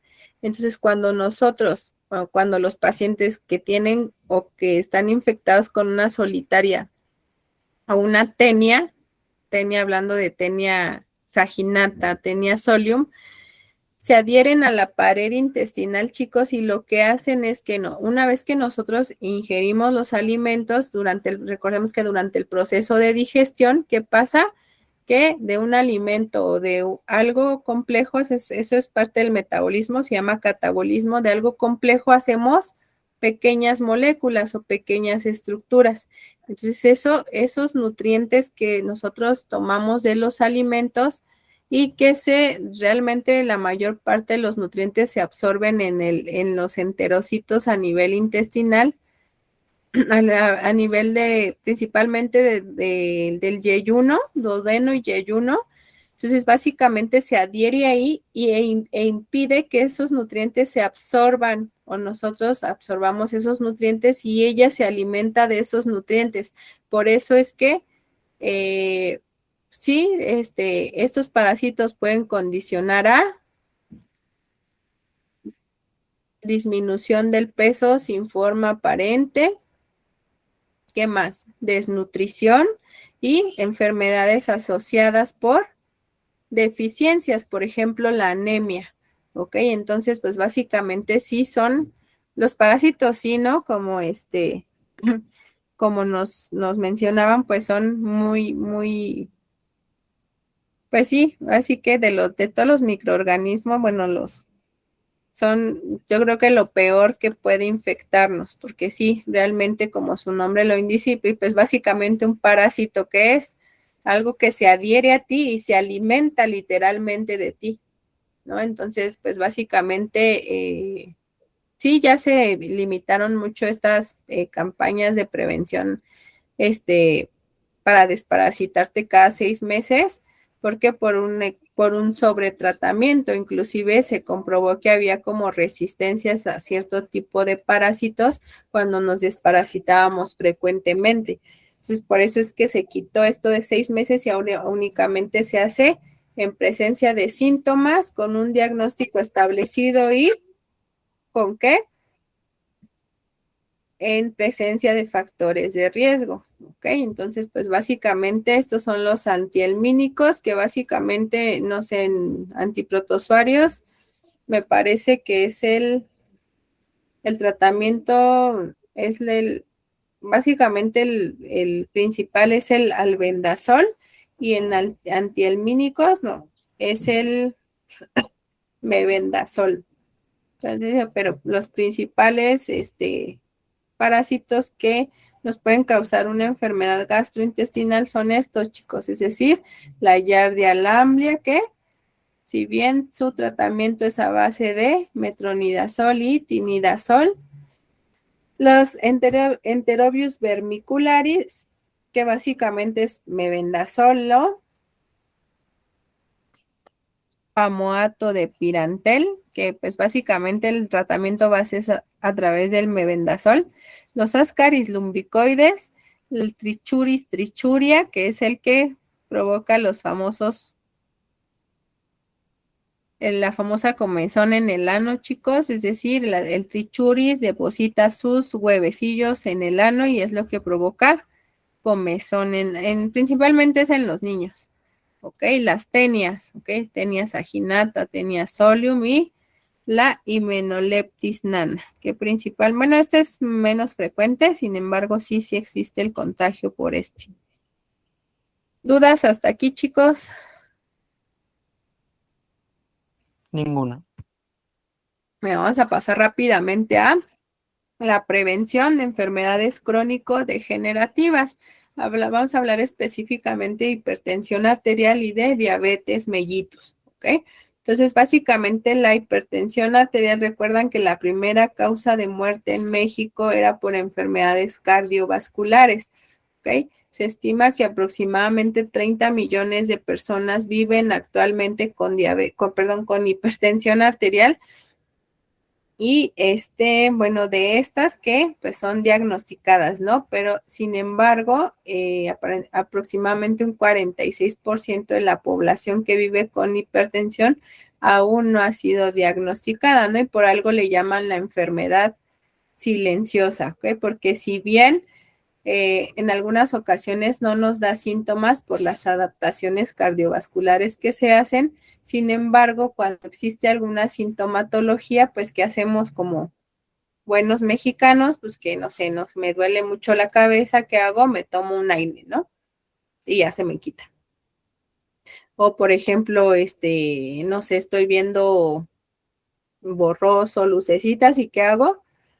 No, yo creo que me hace falta descansar, ¿no? Es decir, no damos importancia a toda esta sintomatología que podamos presentar y que nos determine que algo pues no está bien, ¿no? Y que debemos de checarlo. Entonces, desafortunadamente, los diagnósticos o la mayor parte de diagnósticos, chicos, pues se hace por una consulta que se hizo al médico por algún otro padecimiento que es que en el momento tuvo y que a lo mejor verificaron las cifras de tensión arterial y que se dieron cuenta que estaban elevadas, ¿ok? ¿Cómo se establece un diagnóstico de hipertensión arterial, chicos? Bueno, lo que yo sé es que cuando la persona acude a consulta por malestares y tomamos la presión y esta sale alta, lo que hacemos es ordenar o pedir que la persona se monitoree su presión durante 7 días, todos los días a la misma hora, en la misma situación y en la misma posición. Y si de esas presiones, por ejemplo, de las 7, al menos unas 5 o 6 salen elevadas, pudiéramos diagnosticarle a la persona con hipertensión. Exactamente, es decir, se hace a través de una bitácora de tensión arterial y sí, efectivamente se le pide al paciente que la tome en ciertas condiciones, en ciertos horarios del día y con esa bitácora se establece un diagnóstico literalmente, porque a lo mejor ¿qué pasó? Que pues yo iba corriendo a mi consulta porque ya se me hacía tarde y ya no me iban a atender y llegué y pues inmediatamente pase a verificar sus signos vitales, ¿no? Entonces, llega el momento de verificar mi tensión arterial y sale elevada. Entonces, con esa única cifra yo no puedo diagnosticar hipertensión arterial. ¿O qué pasa con el famoso síndrome de la bata blanca? ¿Sí lo han escuchado? Sí, de hecho yo me pongo bien mal cuando, cuando me la van a tomar. Yo Ah, no sé sí. por qué, ¿no? No sé por qué, no soy de, pues de tenerle miedo o pavor o nervios, no sé, pero justamente siempre que me la va a tomar un compañero que no conozco o un médico que no conozco, pues me pongo así como que bien nervioso y me dicen, híjole, si estás bien mal, porque sí se me eleva mucho la Ah, presión. sí. Sí. Ajá. Cuando me la van a tomar. Ok, sí, exactamente. Es decir, pues digamos, nerviosismo que te da el hecho de acudir al médico, ¿no? Lo que muchos pacientes tienen, no sé, por malas experiencias previas o por lo que sea, ¿no? Entonces, pues básicamente, ¿qué es la tensión arterial? ¿Es pregunta para todos Ajá, sí es pregunta para todos. pues Para es la todos. fuerza que ejerce la sangre a través de las paredes de las arterias, ¿no? O sea, Ujú, esa presión que se exactamente. da. Ajá, entonces, pues básicamente a grandes rasgos la fisiopatología de la hipertensión arterial, o sea, sí es muy compleja, pero a grandes rasgos, ¿qué es? Pues no es más que, La fuerza. ajá, bueno, la tensión arterial, pues sí es la fuerza que ejerce la sangre en su paso por las paredes arteriales, ¿ok? Entonces, pues básicamente, ¿qué pasa? O sea, sí, que no sé, principalmente por los malos hábitos que tenemos, esas arterias, uno, empiezan a hacerse rígidas, ¿ok? Es decir, recordemos que las arterias tienen distintas capas que le confieren como es decir, la capa elástica, la capa muscular, la capa endotelial, que es la túnica íntima, ¿ok? Entonces, finalmente esta túnica adventicia, que es la que lo hace ser elástico, empieza a hacerse rígida. Uno. Y dos, pues básicamente el lumen o la luz del vaso a través del cual pasa la sangre se empieza a reducir, principalmente, ¿por qué? Por la formación de placas de ateroma, por ejemplo, ¿no? Entonces, básicamente, eso impide que la sangre pase fluidamente y que ejerza mayor fuerza para poder pasar, ¿ok? Es decir, como si tuviéramos una manguera obstruida y pues finalmente sí va a pasar el agua, o en este caso la sangre, pero le va a costar más trabajo hacerlo, ¿ok? O va a ejercer más presión, ¿vale? Entonces, pues básicamente la hipertensión pues o el mal control de la hipertensión, pues nos va a condicionar principalmente enfermedades cardiovasculares, además de, recordamos un poquito las complicaciones micro y macrovasculares de la diabetes, por ejemplo, en este caso va a empezar a afectar estos pequeños vasos sanguíneos de los órganos, ¿ok?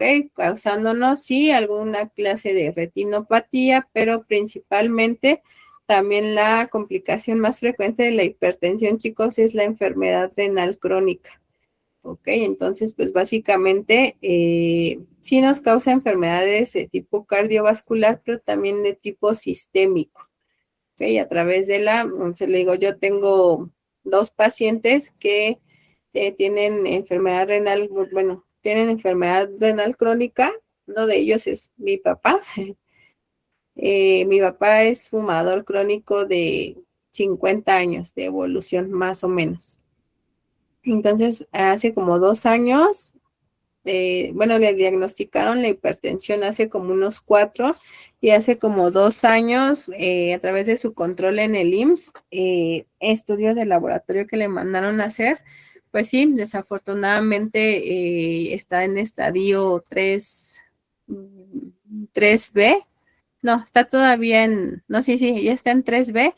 Llevamos 2 años en ese estadio cuando se lo diagnosticaron y pues afortunadamente, gracias a Dios, no ha avanzado, lo hemos mantenido ahí, pero fue a raíz del tabaquismo crónico, ¿ok? Entonces, tabaquismo crónico, hipertensión arterial, que pues sí, o sea, realmente él decía que no se sentía mal, y hasta una visita que tuvo en el IMSS fue que le diagnosticaron la hipertensión.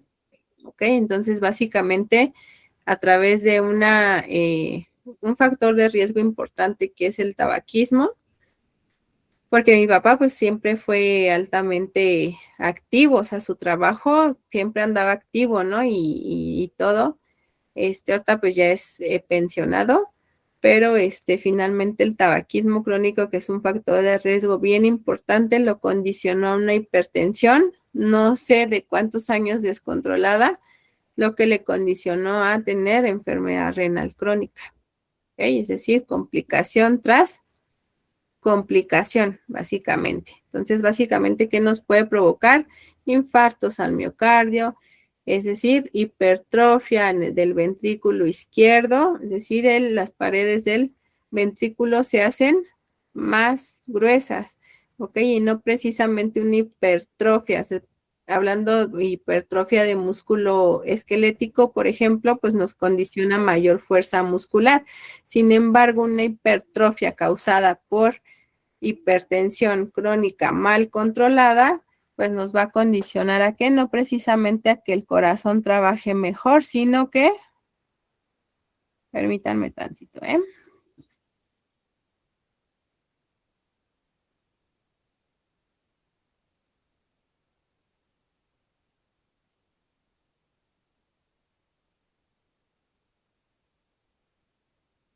nos va a condicionar a que exista pues, cierto grado de insuficiencia cardíaca, ¿ok? También podemos provocar un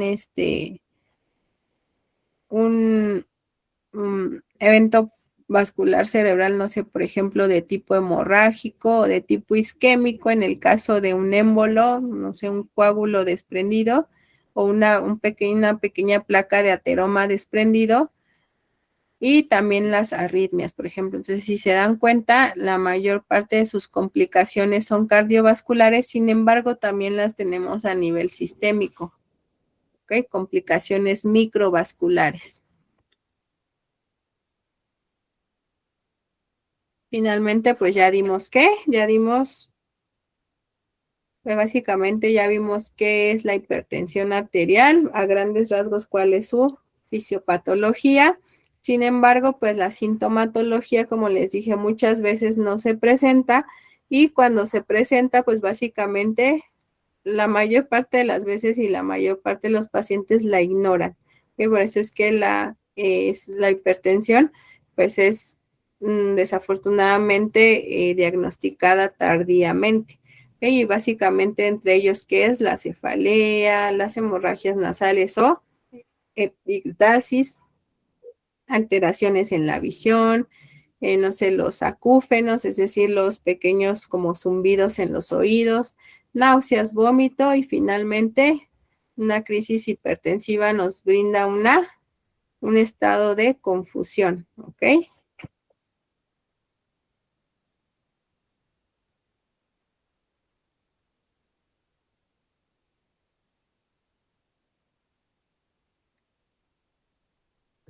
Y pues básicamente cuáles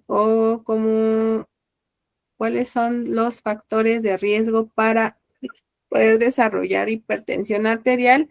Uno, pues es que los estilos de vida, es decir, todos estos factores de riesgo que vimos que son modificables, todos estos nos condicionan a tener hipertensión arterial en algún momento de la vida. Sin embargo, aquí principalmente, aunque desafortunadamente, chicos, y yo tengo amigos que, no sé, andan por ahí de los 33, 35 y ya han sido diagnosticados con hipertensión arterial. Sin embargo, bueno, uno de ellos es su vida, pues es en estrés crónico, ¿ok?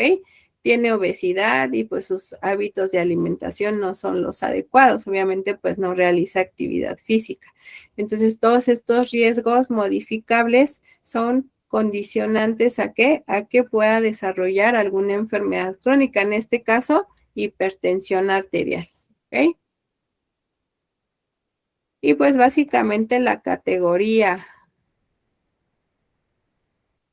de presión arterial según la Asociación Americana del Corazón nos indica que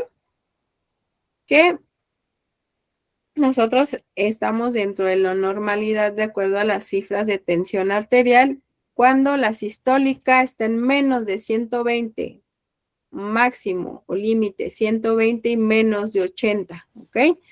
Una tensión arterial elevada, es decir, cuando vamos corriendo a la cita médica o cuando nos da el síndrome de la bata blanca, es decir, tenemos de 120 a 129 en sistólica y menos de 80 en diastólica, ¿ok? Entonces, si se dan cuenta entre la normalidad de algo que se me elevó por alguna circunstancia, inclusive un dolor muy fuerte que haya tenido que me elevó la tensión arterial, debe de estar la diastólica en menos de 180 y un límite de 129, ¿ok? A partir del 130 al 139 en sistólica y 89 en diastólica, tenemos una hipertensión nivel 1, ¿ok?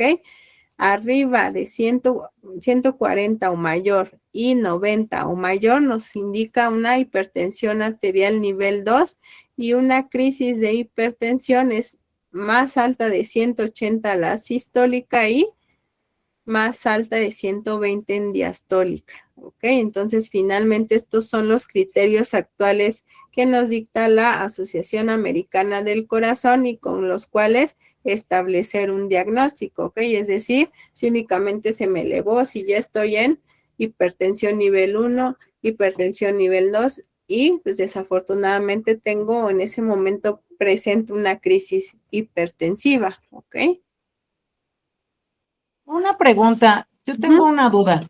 Por Sí, ejemplo, yo estoy diagnosticada como hipertensa, pero cuando bajé de peso, pues se me normalizó. Lo que sí es que la diastólica, y yo siempre le pregunto eso al médico internista y nunca me responde de ajá. por qué cuando tengo la presión en 120 y 90 en la diastólica, o he llegado hasta tener hasta 98 en la diastólica.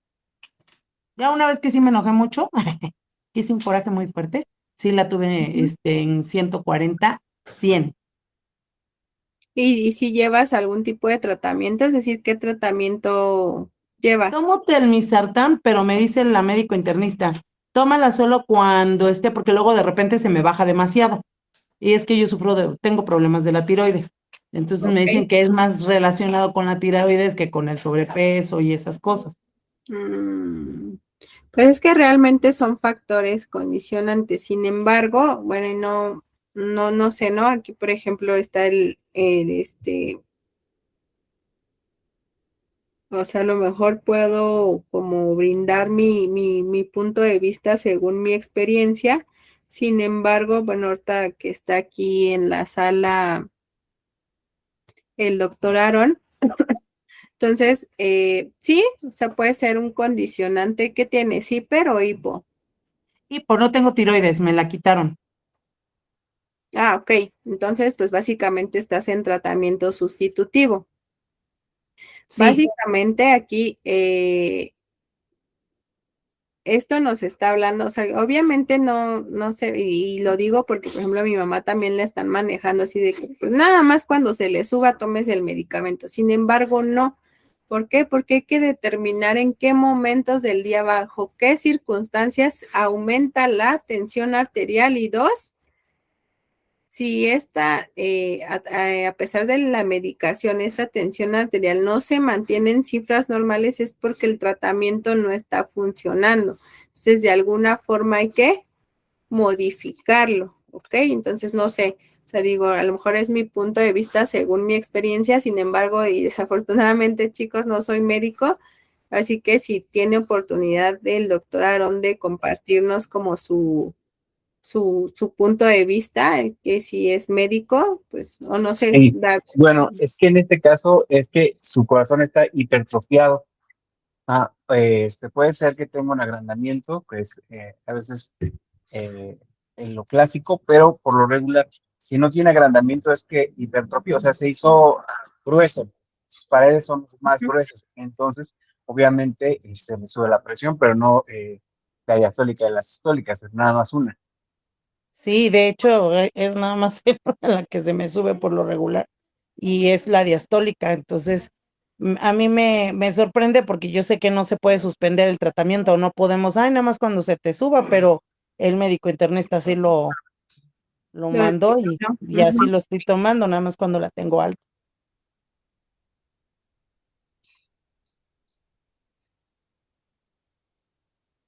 Igual, o sea, no sé, y el doctor puede, corregirlo, ¿no?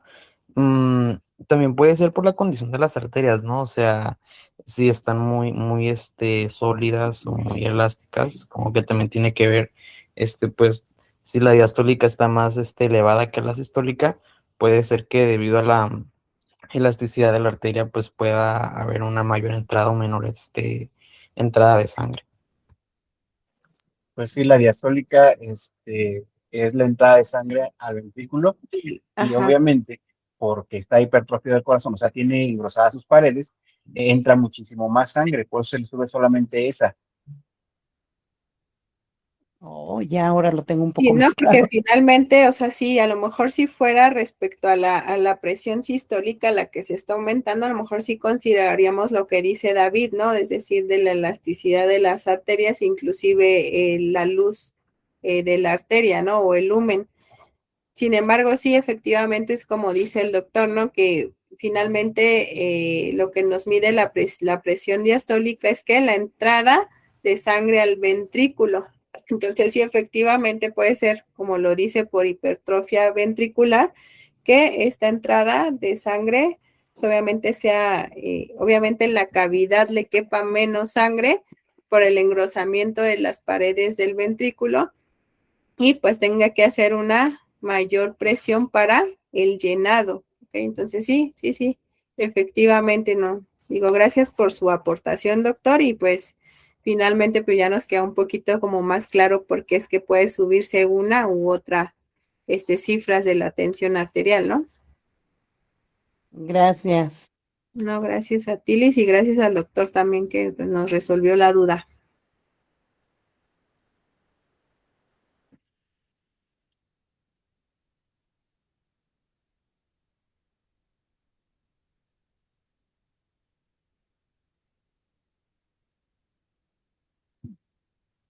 Listo, chicos, pues básicamente, ¿qué nos dice que el tratamiento, pues básicamente siempre va a ser individualizado y según qué, según a lo mejor o respecto a otras comorbilidades que pueda tener el paciente. Por ejemplo, tenemos fármacos inhibidores de la enzima convertidora de angiotensina. Ejemplos.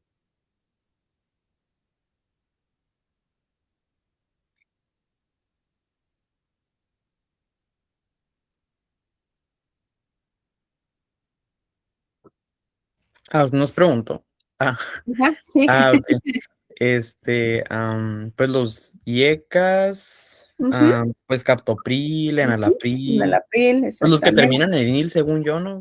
Ajá, exactamente, son esos. Y por ejemplo, los diuréticos. Son los del Artán, creo. Ujú. El que tiene clorhidratasia. Hidroclorotiazida, ujú, Ah, es decir, ok. son los fármacos diuréticos y los bloqueadores de canales de calcio.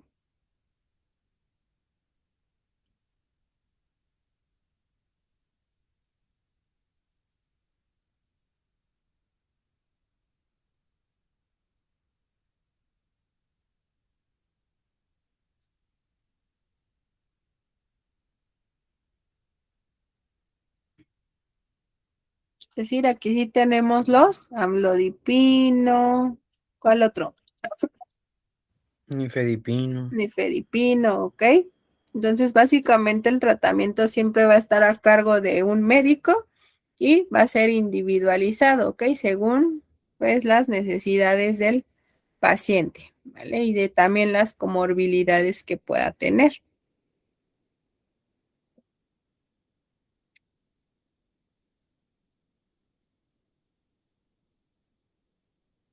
¿Y cuáles pues van a ser las recomendaciones principalmente para qué? Para un buen control. Pues uno es que, o más bien básicamente es que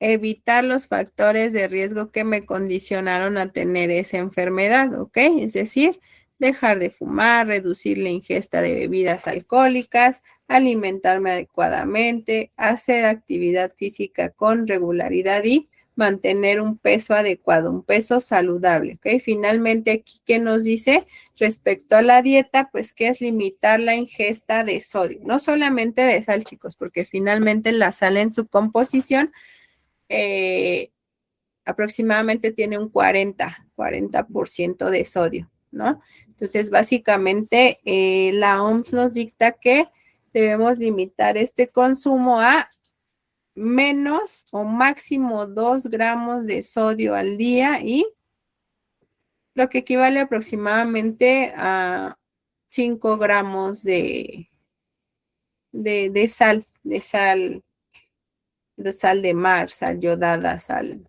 fina, por ejemplo, ¿no?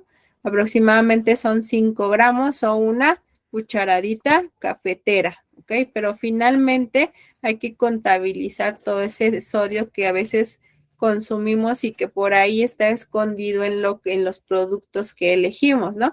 Eso la normativa que se estableció respecto a el etiquetado de advertencia, ¿ok? Es decir, que toda la industria de los alimentos tiene la obligación de colocar estos etiquetados de advertencia según el contenido de sus productos, ¿no? Aproximadamente es si rebasa este contenido por cada 100 gramos del producto sólido o 100 mililitros de producto líquido, ¿no? Entonces, básicamente, ¿en qué? Entonces, básicamente, ¿en qué encontramos? Por ejemplo, una sopa Maruchan, chicos, trae aproximadamente unos 4 gramos de sodio. Entonces, si somos hipertensos y nuestro límite son 2, pues ya lo estamos duplicando, ¿no? Pero aunado a eso, por ejemplo, si todos los productos o la mayoría de productos industrializados traen sodio, pero, por ejemplo, los enlatados, los embutidos traen un exceso de sodio. Entonces, La básicamente, carne también, el betabel. ¿la qué, perdónale? La carne también y el betabel, los embutidos, Ajá. las comidas rápidas como la pizza, la hamburguesa, Ajá, tacos, exactamente, burritos, todos los snacks. productos industrializados, ¿ok? Entonces sí hay que Sí. contabilizar principalmente ese sodio, perdón, y tratar de llevar una dieta lo más natural posible, ¿no? Lo más saludable, es decir, todos los productos que encontramos en los mercados, pues nos establecen que una alimentación saludable. Mientras más natural sea el producto, pues obviamente más vamos a aprovechar sus nutrientes y principalmente llevar una alimentación adecuada.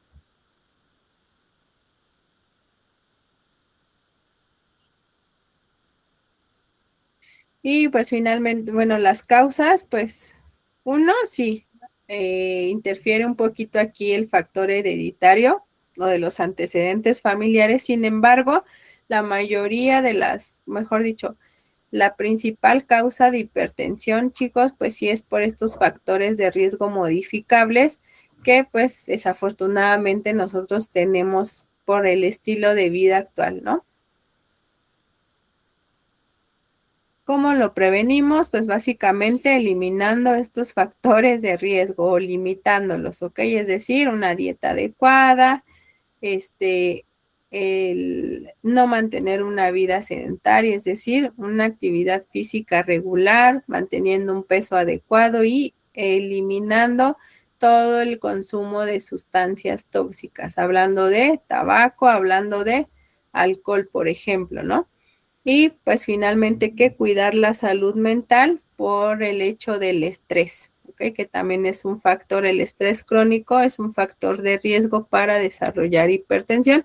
Sin embargo, los pasa como a segundo lugar, ¿ok? Entonces, básicamente los principales son estos factores de riesgo modificables que nos condicionan a tener una enfermedad crónica, no solamente hipertensión, y también lo vamos a ver en diabetes, ¿ok? Es decir, principalmente diabetes mellitus tipo 2. ¿Ok? ¿Dudas hasta aquí, chicos? Todo Ninguno. bien, maestra.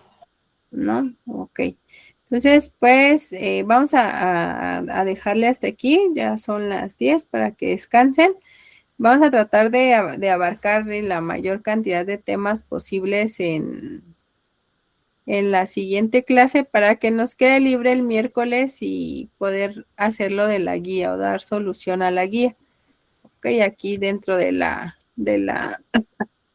clase.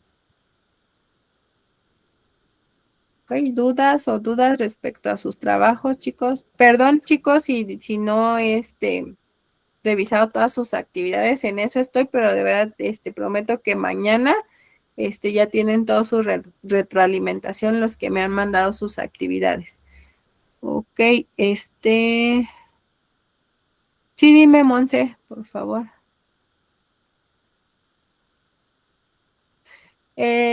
Las clases como tal, yo no tengo los links, pero se suben, si no pueden entrar a la plataforma, están en la página de YouTube de la escuela. Lo que sí les voy a compartir son las diapositivas, ¿ok? Eso sí se los voy a compartir las diapositivas, que me parece que les debo como 3, ¿no? Profe, una pregunta. Ajá. Por ejemplo, el trabajo, ¿hasta cuándo lo vamos a entregar? Al trabajo, su fecha límite, chicos, es el viernes 26, ¿ok? O también el viernes 26. Bueno, Ujú. voy a echar ganitas. Es que sí estoy haciendo encuestas y eso me está llevando un Ah, ok, sí tiempecito. las estás llevando a cabo, Sí, sí, sí, bueno, vamos a hacer una cosa, chicos. Yo les dije que el día lunes, más o menos al mediodía les entregaba sus calificaciones, es decir, ya la evaluación de la materia. Vamos a dejar de plazo hasta el día sábado, ¿vale? Es decir, el 27, para que me entreguen sus trabajos ya finalizados. Otra pregunta, tengo una pequeña duda ahorita, aprovechando del trabajo. ¿Pongo la pura encuesta o pongo todas las encuestas que realicé? Digo, No, porque si bueno, es, si tú estás realizando realmente tu intervención en tu campo laboral, es decir, ya la estás llevando a cabo como quedamos que esto solamente pues iba a quedar como en el proyecto textual, ¿no? Es decir, en un texto. Yo les dije que pues a mí sí me gustaría que en algún punto de su vida laboral lo llevaran a cabo o a la práctica, ¿no? Sin embargo, si tú lo estás llevando ya como tal a la práctica, sí es necesario colocar todas las encuestas que estás, utilizando. Ujú. ok, A lo mejor si no o sea, si tienes la encuesta como en forma física, puedes tomarle una foto y subir la foto que sea legible para que se puedan ver todos los rubros que estás abarcando en tu entrevista a través de la encuesta. perfecto, ok. Ujú. Mm, o- Buenas noches, maestra. Otra bueno, pregunta. sí, dime, Monse. Eh, por ejemplo, había mencionado que, bueno, a veces se aplican las encuestas o como tipo exposición en alguna escuela. ¿Es necesario poner evidencias y es necesario aplicar una plática? No, ahorita yo lo que voy a evaluar es decir, el diseño o sea, es decir, el diagnóstico comunitario, que incluye qué, la descripción de la comunidad, la determinación y jerarquización de factores de riesgo y la planeación de una intervención. Aquí volvemos a lo mismo, es decir, todo va a quedar como textual, como el documento que yo voy a entregar. Sí me gustaría que lo pudieran llevar a cabo, si no en este momento, más adelante, para que su trabajo no solamente se quede en eso, es decir, en un texto, sino que, pues sí, ahora sí implique la práctica de esa intervención, ¿no? Sin embargo, si lo están llevando a cabo, chicos, recuerden que sí había que tomar evidencias, es decir, en la realidad o en el ámbito laboral sí había que tomar evidencias principalmente fotográficas, cuidando principalmente la privacidad de las personas. Si vamos a fotografiar personas es con un previo consentimiento informado y previamente firmado por la persona, y si no, pues únicamente tomamos como si tú vas a dar una plática, por ejemplo, puedes tomar la foto de atrás hacia adelante y únicamente nada más se ven pues la espalda de las personas, no tienes mayor problema. ¿Ok? Sin embargo, pues sí, en la realidad sí hay que tomar evidencias. Para fines de la evaluación, chicos, yo nada más les pedí que, por ejemplo, si iban a implementar una plática y ocupaban un recurso didáctico, pusieran una captura de pantalla a lo mejor con el cartel, la infografía, lo que hubieran diseñado como recurso didáctico solamente. Ok, Ok, nada más como una referencia. Exactamente. Es decir, como que yo voy a trabajar con este recurso didáctico y aquí está la evidencia. Sí, bueno, yo en este caso, luego me toca hacer muchas infografías para pegarlas en la institución. Ok. Entonces, una de esas podría ocuparlas para lo que es el trabajo. Sí entra dentro de la planeación de tu intervención. Es decir, no sé, yo dentro de mi intervención voy a llevar a cabo un curso de alimentación saludable, por ejemplo, y tienes ya el material didáctico, lo puedes poner sin ningún problema. Ok, muchas Ujú. gracias. Sí, por nada, Monse. ¿Alguna otra duda, chicos? Hola, maestra. Buenas noches. ¿Para cuándo sería el examen, maestra? El examen es el día viernes 26, chicos. Tienen pues 24 horas para realizarlo, ¿ok? Y pues Ok, ya queda. ¿Mandé? gracias, maestra. Sí, por nada, les voy a mandar el link del Forms para que realicen su examen y tienen pues, básicamente 24 horas para realizarlo y quedamos que el trabajo tienen límite hasta el día sábado, ¿ok? Sábado 12 de la noche, 11:59.